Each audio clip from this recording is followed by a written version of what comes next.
안녕하십니까. 미래에셋증권에서 중국 증시 열심히 보고 있는 박수진입니다. 이번 주 중화권 증시 어떤 일들이 있는지 간단하게 확인해 보시죠. 자, 웬만한 경제지표는 지난주에 다 발표가 끝났습니다. 그래서 9월 20일에 중국의 기준금리격인 LPR 금리 고시를 앞두고 있다라는 점.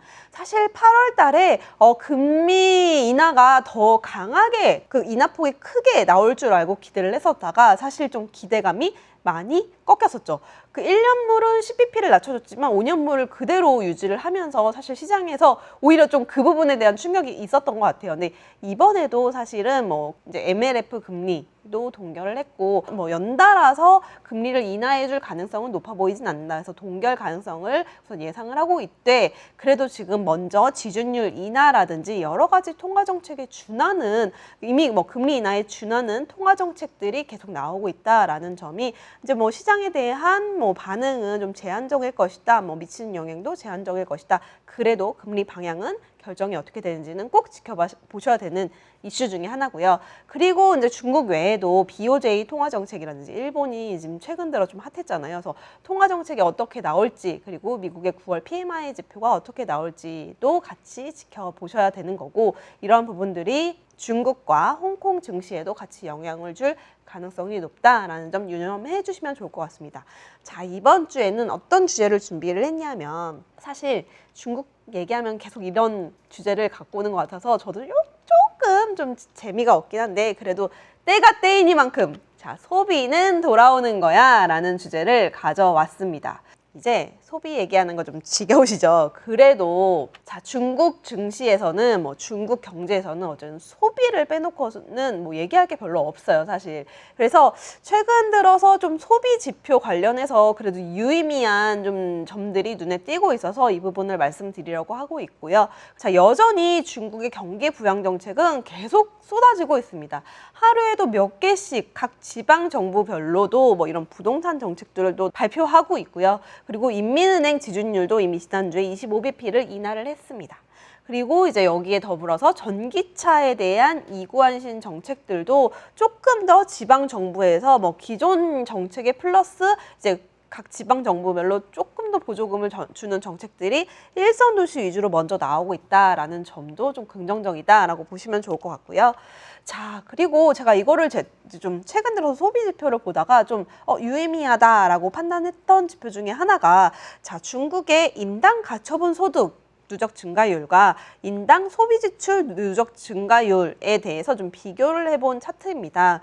사실 2017년 중국의 소비가 그래도 꾸준히 좋다. 그리고 중국이 소비 강국으로 소비 업그레이드로 떠오르던 시기에 그 두 개 지표가 좀 비슷하게 그렇게 크게 간격 없이 좀 비슷한 흐름을 유지되고 있다가 사실 2020년 코로나가 발생한 후부터 이 간극이 좀 많이 벌어졌든 이제 좀 격한 움직임이 나오기 시작했었습니다.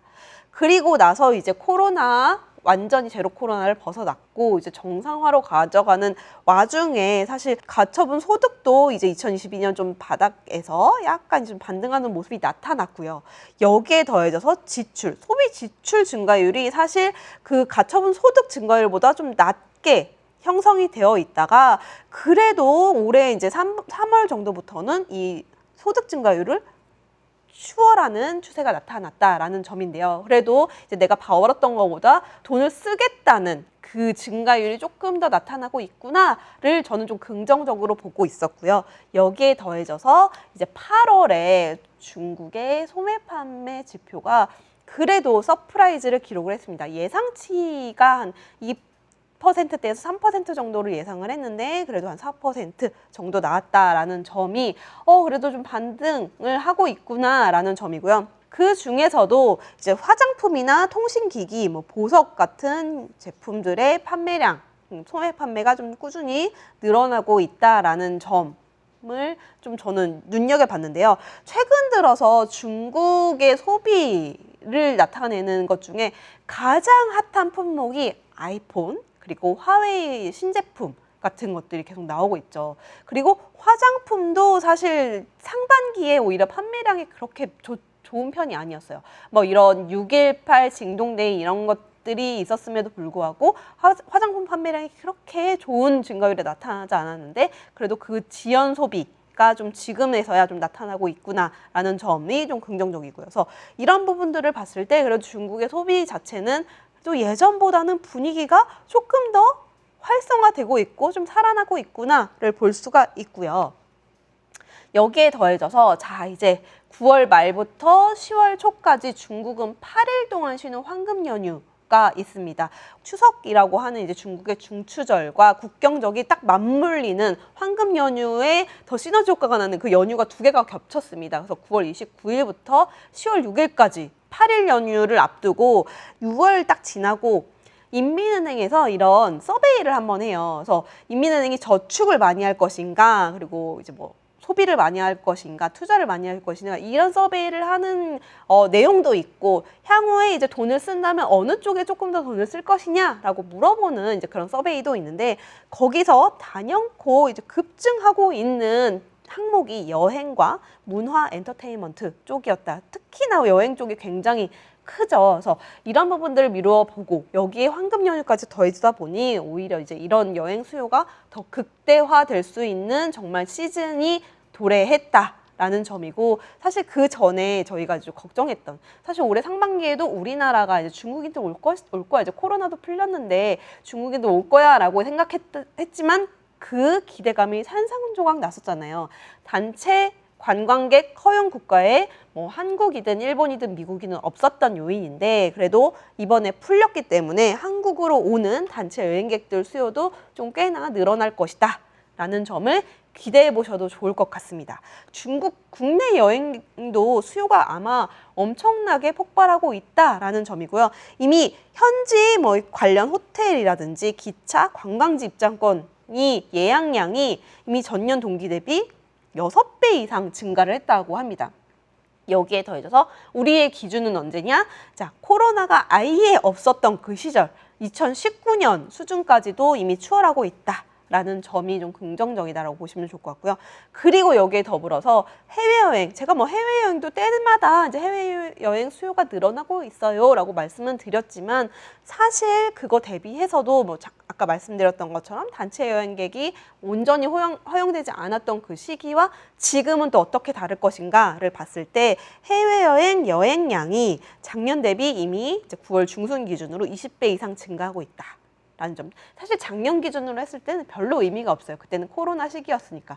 그럼에도 불구하고 20배 이상 늘어나고 있다라는 점과 그리고 여기에 더해져서 태국 또한 굉장히 큰 관광 국가이고 중국인의 관광 오는 거를 굉장히 허용하고 있는 국가 중에 가장 대표적인 국가죠. 그래서 여기는 오히려 중국인이 태국 여행 올 때 5개월을 면제를 해주겠다라는 정책을 먼저 앞서서 발표를 해서 태국 여행 상품이 800% 이상 증가를 했다라고 합니다. 그래서 아마 중국인들이 태국 여행을 정말 많이 갈 것 같고요. 그리고 여기에 더해져서 이제 한국도 중국인들이 많이 여행 가려고 하는 국가 중에 이제 순위에 올라갔다라는 점 긍정적으로 보시면 좋을 것 같습니다. 그런데 제가 다 소비가 좋아져요 말씀드리고 있지만 그리고 저는 좀 최근 들어 중국 증시를 봤던 이제 뭐 2017년, 18년 뭐 이쯤부터 지금까지 쭉 봤던 어느 때보다도 정책들이 굉장히 많이 나오고 있거든요. 부동산 정책, 소비 정책, 통화 정책 할 것 없이 정말 지금 중국이 그 정책, 그러니까 경기 방어, 경기 둔화를 방어하기 위해서 쏟아낼 수 있는 정책은 오히려 작년, 재작년 코로나 당시보다도 더 강한 것들이 많이 나오고 있는 와중에 사실 뭐 증시 부양 정책, 부동산 부양 정책 계속 말씀드리고는 있지만 이렇게 정책이 나오고 있는 와중에 좀 외국인들 마음이 이렇게 불안한 거를 보는 것도 사실 처음인 것 같아요. 우리 같은 외국인들이 중국 증시를 바라보는 데 있어서 이렇게까지 보수적이었나? 라고 싶은 시기가 지금이거든요. 그래서 지금 시장이 좀 상승하려고 해도 흥단을 제한하는 요소가 저는 외국인들의 수급이다라고 보고 있는데 최근 들어서 8월부터 끊어볼게요. 6거래일을 빼고 다 매도하는 모습이 나타났습니다. 이 정도로 지금 정책이 그렇게 강한 정책이 나옴에도 불구하고 외국인들은 오히려 팔고 나가려는 움직임이 더 커져가고 있고요. 여기에 더해져서 제가 월간 기준으로도 봤어요. 지금 최근 들어서 이렇게 맨날 팔고 나가는데 지금 이 규모는 어느 정도 수준인가를 봤을 때 제가 2015년부터 이제 데이터를 뽑아왔거든요. 월간 기준으로 거의 순매수가 유입된 날들이 훨씬 많죠. 월간 기준으로도. 근데 이렇게 빠졌던 시기는 사실 뭐 이제 뭐 코로나도 있고 뭐 그렇게 좀 많이 빠졌던 시기가 종종 보이긴 한데 사실 여러 정책들이 나오고 코로나가 끝났음에도 가장 규모가 컸던 거는 지난달 2023년 8월이었습니다. 그래서 이거는 사실 아직까지 중국 경기 회복에 대한 불안감과 불확실성 그리고 약간 신뢰감이 많이 좀 낮아진 모습들이 여기에 그대로 반영이 되어 있다라고 보고 있고요. 그럼에도 불구하고 이제 여전히 이제 중국의 소비라든지 향후의 경제 지표 반등이 조금씩 더 개선되는 모습들이 나온다면 여기에 가장 중요한 건 부동산 지표 회복이라든지 이런 것들도 중요하겠죠. 그리고 외국인들이 돌아오려면 경제 지표 개선이 확인을 계속 해야겠죠. 8월에도 사실 경제지표가 조금 반등은 했지만 외국인들이라든지 중국인들 바라보는 입장에서 8월 한 달만으로는 아직 모르지. 9월 그리고 남은 4분기 계속 지속 가능할지를 지켜봐야겠지라는 마음이 좀 들었을 것 같아요.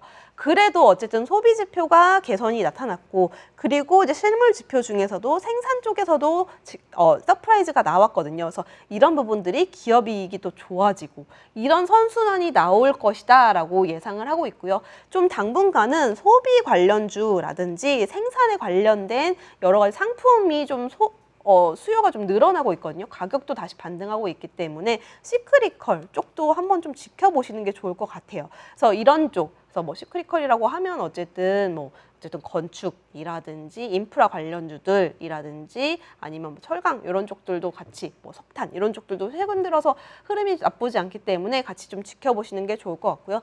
외국인의 수급 여부는 사실 뭐 지금 정책이 나온다 그래도 아직 좀 효력이 아직 효과가 나타나고 있지 않다 보니까 방향을 매일매일 추세를 매일매일 확인하는 수밖에 없을 것 같아요. 그래도 외국인들이 이제 어쨌든 앞에 말씀드렸던 내용을 바탕으로 조금씩 나아질 수도 있다라는 점을 기대를 하면서 그래도 이 부분은 제가 보이는 차이나에서 꾸준히 업데이트를 해드리도록 하겠습니다. 그래서 이번 주 보이는 차이나는 여기까지 정리하면 좋을 것 같고요. 다음 주 보이는 차이나에서도 더 유익한 내용 가져오도록 하겠습니다. 감사합니다.